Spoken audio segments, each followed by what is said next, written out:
Olá, sejam bem-vindos ao Recreio. Eu sou o João Victor e hoje estou aqui para falar de uma realidade que atinge cerca de 150 milhões de crianças ao redor do mundo, o bullying.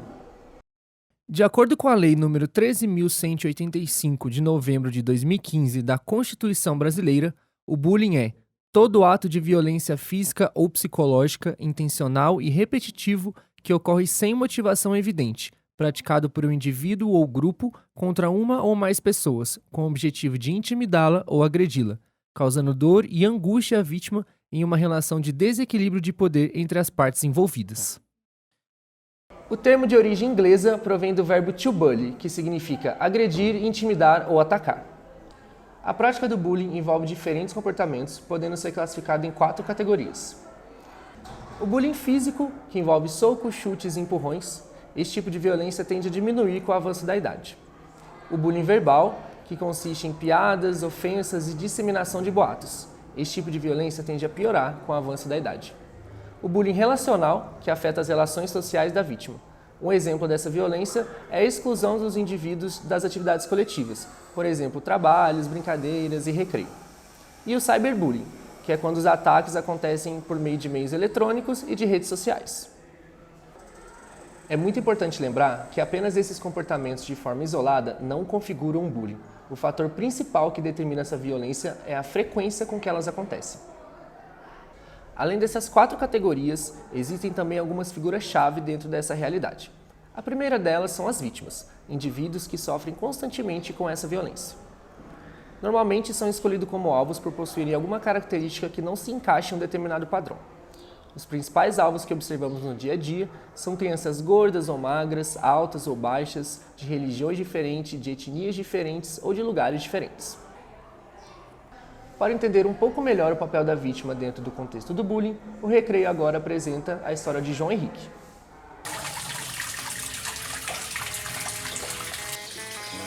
Mas aí tá com você passou?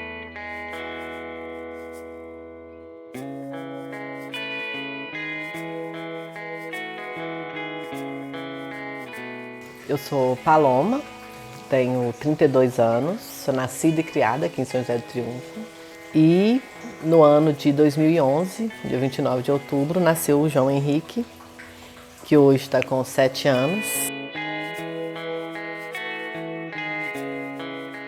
O João é uma criança muito extrovertida e ele é uma criança que faz atividades de acordo com a idade dele mesmo. O que deu um pouquinho de problema pra gente no ano passado, né? Começou quando o João estava no LDI com 5 anos. O meu namorado, ele é negro. Então ele sempre ia comigo buscar o João, às vezes a gente levava o João juntos na escola. Um amigo do João, um dia ele chamou o João e perguntou assim: João, se você é dessa cor e a sua mãe é dessa cor, por que seu pai é preto? Então seu pai não é seu pai? Quando ele veio me falar, falei, sim, filho, tem várias tonalidades. O negro, ele tem várias tonalidades. O ano passou, mudou de escola e essa criança também foi estudar na equipe com o João. E aí veio a parte difícil. O João chegava em casa da escola, fazia as atividades e ia brincar debaixo do cobertor. E ele sempre falando, que os colegas não querem brincar comigo. Até que um dia, ele deitado, a gente vendo televisão, ele virou para mim e falou assim: mãe, eu posso chorar? Eu falei: meu filho, pode. Ele: mãe, eu preciso chorar. Então ele começou a chorar, aí ele falou, então, o meu amiguinho, ele falou para mim que quando eu nasci, eu era preto, bem preto, e que preto é cor de piche, de lama e fede. Aí eu falei pra ele: João, primeiro que preto não tem nada a ver com isso, preto é uma cor. Aí ele começou a me contar. Então, mãe, mas os meninos não deixam eu brincar com eles. Eles falam que o meu cabelo é enroladinho, que o meu cabelo é muito feio. Ele chegou a contar que um desses meninos uma vez pegou o rosto dele e esfregou no chão, na quadra. Os coleguinhas puxavam ele pela camisa. Teve um dia que ele chegou com o pescoço vermelho, eu perguntei o que aconteceu. Aí ele falou o nome do colega, agora eu não me recordo, ele me pegou, mãe, Lucas, fez assim no meu pescoço. E teve um dia que eu saí na beira com o Lucas, que ficou imitando, aí veio na porta comigo, veio na porta com ele e acabou dando ruim. Então teve a reunião de pais. Na reunião de pais, eles fizeram uma caixinha e cada um tirava uma frase. Um era, você tem o hábito de leitura com seu filho e tal. E na última, ninguém queria tirar, eu falei assim, eu tiro. Quando eu tirei, aí a pergunta é, você já sofreu preconceito, bullying? Ou conhece alguém que já sofreu? Aquilo pra mim no dia, eu já comecei a chorar antes de falar e falei assim, olha, eu já sofri, mas hoje eu não quero falar do que eu sofri, não. Eu vou falar do que aconteceu com meu filho. E comecei novamente a relatar tudo com os pais ali. E quando eu fui relatando, uma das coordenadoras me parou.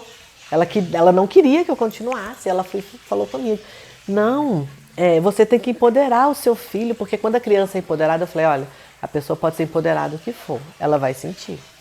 E para finalizar a reunião, eu falei, mas sabe por que isso acontece? Eu tenho dó das crianças que fizeram isso com meu filho. Tenho pena mesmo, porque isso é reflexo do que elas vivem em casa. Porque eu usei até esses 2 exemplos, quando alguém vai na sua casa, faz um serviço ruim, você fala, lá, fez serviço de preto. Ou se tem uma criança, um menino brincando com uma boneca, larga isso aí que você vai ser bichinha. Não, não larga não. Você pode ser um pai, você vai ter um irmão, você pode cuidar de um neném, sim, nada impede. E se for também gay, o que tem? Então foi com essas palavras que eu fechei a reunião e a coordenadora, ela se fechou para mim depois desse dia, mas as crianças mudaram. E eu tive mais acesso à professora e ela falou que mudou e o desempenho do João mudou.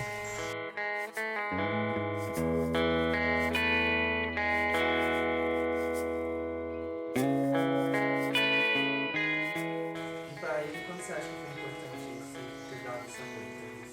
Você acha que se você não tivesse ouvido ele, a situação teria piorado, talvez? Poderia piorar e talvez ele fosse hoje a criança que fez com ele. E teria as mesmas atitudes, eu acho que sim. Porque ele ia ver que é uma coisa normal se minha mãe não fez nada.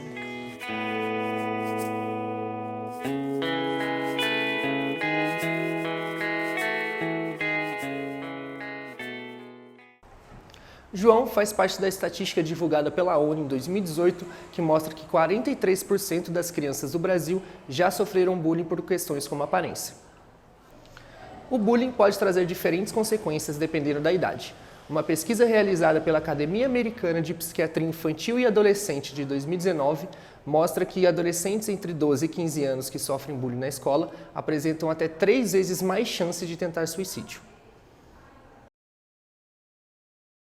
Se de um lado temos as vítimas, do outro temos os agressores. Normalmente conhecidos como valentões, são os responsáveis por praticar essa violência no dia a dia.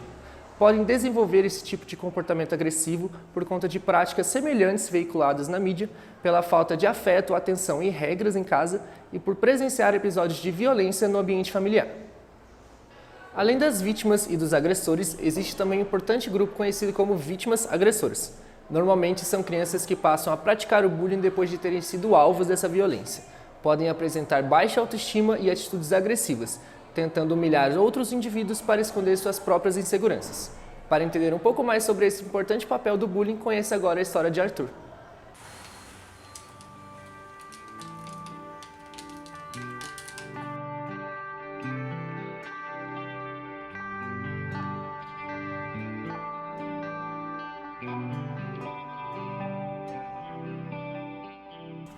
Meu nome é Nayara, tenho 30 anos, tenho o Arthur, de 10 anos, e a Alice, de 7 anos. Aqui mora só eu e meus filhos, né? Eu sou separada, eles têm um convívio com o pai, mas é aos fins de semana. Com o Arthur, começou, ele devia ter uns 2 para 3 anos. Ele tinha um amiguinho, que os dois eram muito amigos, e eu gostava da amizade deles. Os pais eram estudantes, e esse menino vinha, brincava. Eu sempre permiti que isso acontecesse, sabe? Aí foi passando os anos, a amizade deles foi ficando uma coisa meio assim, o menino abusava. Aí eu fui na casa do Arthur, na época minha casa estava em construção ainda, então ele já falava aquelas coisas que magoavam o Arthur. Isso foi inibindo o Arthur foi ficando muito travado na escola. Só que aí depois eu entrei para trabalhar na escola onde ele estudava. E aí que os problemas maiores começaram a vir. Quando ele chegava, ele retorcia as situações, né? Falava assim, mamãe, hoje o Arthur fez isso comigo. A gente que estava ali na escola, os próprios diretores e a própria professora, via que aquilo realmente não tinha acontecido, sabe? Coisa de punhar apelido, muitas vezes o Arthur chorou, às vezes ele ia pro canto e chorava sozinho. E aí quando deu o meu processo de separação, aquilo também foi um motivo para o coleguinha ficar falando coisas, né? Falava, mas agora você não vai ter pai mais, essas coisas que criança fala. E chegou um momento que eu falei, não, realmente isso não tá bom. Aí veio também o processo, eu já não estava mais querendo continuar trabalhando lá, eu tirei ele e passei ele para a escola pública. Lá na escola pública, a situação reverteu. Aquele bullying que ele passava na escola, ele passou a fazer com as crianças. Ele falava com a criança, você não tomou banho, não? Você não tá com um cheiro bom. E com isso eu estava sempre sendo chamada na escola. E a psicóloga falou comigo, tudo que ele passou, tudo que ele não se sentia bem quando faziam com ele está fazendo agora com o colega. E ele acha graça em fazer porque o outro fazia, porque eu acho que ele chegou a falar com a psicóloga isso, sabe?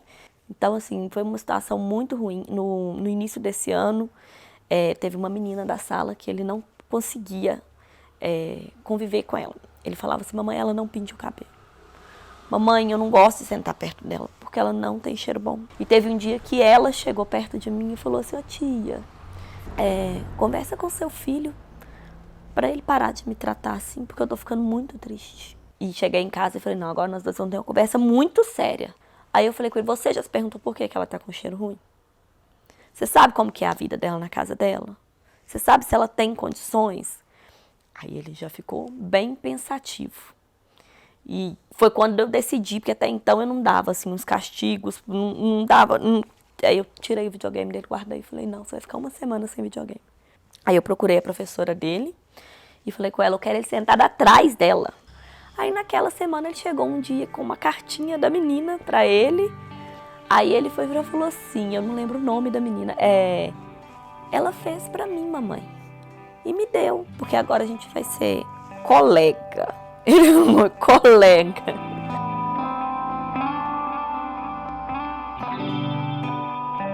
Esse ano, o tema que a escola dele trabalhou na língua portuguesa, está trabalhando ainda, é o bullying. Eu sempre tive contato com as professoras e eu sempre perguntei. Então, assim, ela já falou que foi a questão que já foi trabalhado, porque hoje em dia acontece demais nas escolas e está cada vez mais comum. E aí aconteceu de vir no momento certo, porque o Arthur realmente precisava trabalhar isso para ele parar com essa prática, porque estava demais mesmo, assim. E aí teve textos, eu cheguei a ler alguns que ele fez, redação, sabe, falando sobre isso. Eu vi que foi mudando alguns pensamentos, a forma de escrever, tudo. Todas as duas psicólogas que ele passou me falou, é questão do que ele passou. Ele não falava às vezes, ele muitas vezes guardou para ele, mas ele tem a recordação daquelas piadinhas, ele tem a recordação daquele amiguinho que falava e que igual a Ana Cristina, que hoje é a psicóloga deles, falou comigo que ele chegou a falar na primeira consulta desse amiguinho. Aí ela só ligou ao que eu falei, entendeu? Ela falou, ele chegou a falar desse menino. Só que aí ele falou que nunca mais viu ele. Eu falei, graças a Deus. Bom, se você já presenciou algum episódio de bullying e não era nem a vítima e nem o agressor, saiba que você também desempenha um importante papel dentro desse contexto, o das testemunhas. Esse grupo normalmente se sensibiliza com a situação das vítimas, mas acaba não tomando nenhuma atitude por medo de piorar a situação da vítima ou por se tornarem os novos alvos.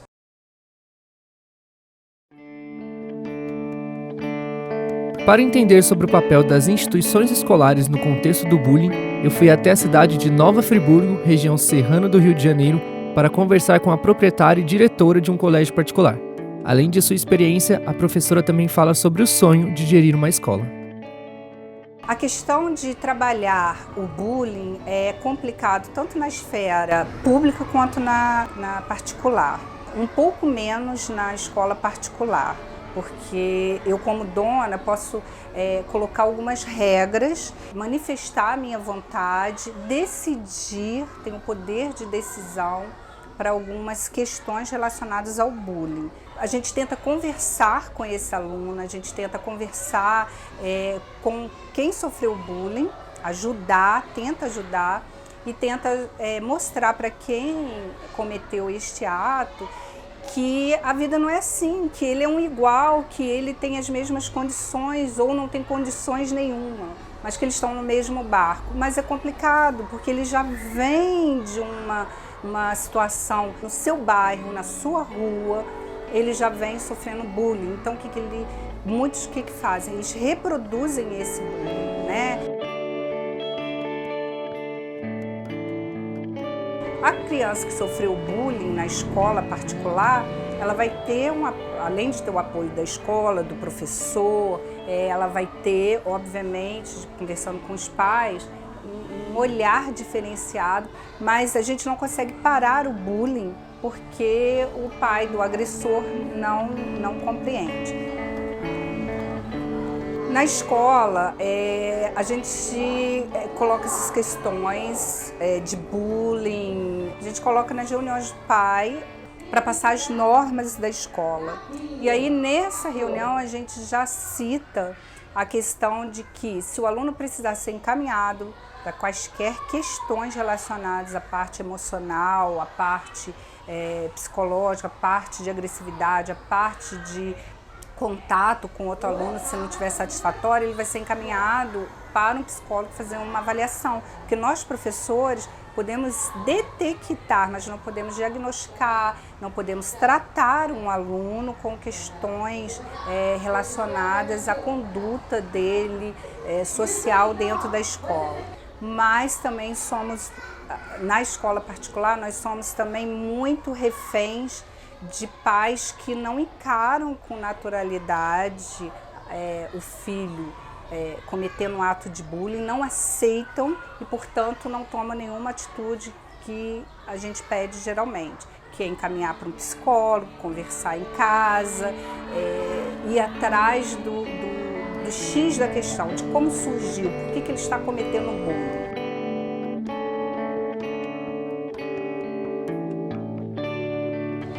E a questão de desenvolver projetos, a gente faz projetos com os alunos, trabalho no livro, caderno, folha, exposição. E nós já realizamos, ano passado, um trabalho amplo em que os pais vieram visualizar, participar, responder perguntas, enquetes sobre bullying, porque muitos pais sofreram bullying. Muitos pais não têm ideia do que é o bullying. Na escola pública tem bullying sim, em todos os sentidos, na sala de aula, e existe uma questão que eles exploram muito, que é a questão da força. Então, os alunos têm uma precariedade de modo geral, têm pouca grana, então às vezes eles desejam bens materiais que eles não podem ter, então eles também fazem bullying por conta de tirar dinheiro de um colega. Na sala, as meninas também fazem bullying, então eu vejo que todo mundo tem que estar dentro de uma mesma caixinha, tem que estar rotulado, tem que ser igual. Na escola pública é muito difícil ter contato com o pai. O pai é ausente. Eu já tive diversas experiências ruins na escola pública, às vezes de chamar o pai para ir, o responsável pai ou a mãe para ir conversar conosco, para falar de questão desde nota até de atitudes, e o pai chegar na escola e falar assim: quando chegar em casa eu vou continuar te queimando com ferro, eu vou continuar te queimando com cigarro. Então a gente, assim, ficava com muito medo de contar para os pais que o filho estava tendo uma atitude inapropriada, porque ele ia sofrer em casa também uma consequência pior. E aí ele também ia continuar praticando bullying. Em termos de direção de escola pública, não temos muito apoio, e o governo não dá apoio nenhum. O sistema ele não quer saber de nenhum problema, ele quer saber só de resultados, mesmo que sejam resultados falsos, em provas, em concursos, em avaliações do MEC. Ele quer mentira, ele quer mostrar um número que não existe. O número de alfabetizados, o número de conclusão do primeiro grau, do ensino fundamental 1, do ensino fundamental 2 e do ensino médio. Ele só quer nota e só quer estatística. O ser humano não importa, o aluno é um número. Eu vejo o bullying como uma grande pedreira na vida da criança, da pessoa. E eu me vejo muito pequenininha, quebrando um pedacinho dessa pedreira para vazar um pouquinho de luz lá dentro, para ver se essa luz estraçalha, quebra essa pedreira. Além das consequências já citadas da prática do bullying, existe um grande fenômeno que vem ganhando espaço na mídia e que tem como causa recorrente o bullying, os school shootings. O termo em inglês pode ser traduzido como tiroteios nas escolas e, como o próprio nome diz, é usado para se referir aos atentados terroristas realizados em ambientes escolares. O ataque de mais relevância desse tipo é conhecido como Massacre de Columbine, ocorrido nos Estados Unidos no ano de 1999. 2 alunos da Columbine High School abriram fogo contra alunos e professores da instituição, deixando 12 alunos e um professor mortos, além de 21 feridos. Após a realização do ataque, a dupla se suicidou. Até hoje, alguns atiradores ainda se inspiram e fazem referência a Columbine quando realizam ataques desse gênero. No Brasil, dentre as principais ocorrências desse fenômeno, temos o Massacre de Realengo, ocorrido em 2011 no Rio de Janeiro, deixando 12 jovens mortos entre 13 e 16 anos, além de 22 feridos. E o mais recente ataque, que ficou conhecido como Massacre de Suzano, que deixou 5 estudantes e 2 funcionárias mortas, além dos 2 atiradores, no interior de São Paulo no ano de 2019. Em todos esses casos que tiveram grande reverberação na mídia, os episódios de humilhação e exclusão vivenciados pelos protagonistas desses massacres foram apontados como uma das principais causas que fizeram esses indivíduos se voltarem contra suas comunidades escolares com sentimento de vingança. Essa é uma triste realidade que se faz presente nos dias atuais e que causa grande preocupação pela falta de interesse ou competência por parte de professores, diretores, pais e colegas para se aproximarem dessas vítimas com o intuito de auxiliá-los nesse contexto de intensa violência. O bullying, como qualquer outra violência, tem suas características próprias, que devem ser observadas e entendidas para que seja possível preveni-lo e combatê-lo. O mais cruel dessa prática é o fato de ser uma violência contra as crianças, trazendo consequências físicas e psicológicas para aqueles que são o nosso futuro. Como se não bastasse, o bullying se trata de uma violência silenciosa, onde muitas vezes podem haver crianças em total situação de desespero e sofrimento sem que as pessoas ao redor consigam perceber ou saibam como ajudar. Por isso, é importante ficar atento. Seja você professor, diretor, pai, mãe ou colega, observe com atenção as relações entre os alunos no ambiente escolar. Se você viu ou passou por alguma situação de bullying, procure um adulto em quem confie para conversar sobre. Afinal, ao se ver uma criança sorrindo sozinha durante o recreio, você pode estar diante de mais uma vítima dessa violência. Por favor, retornem às suas salas, a aula já vai começar.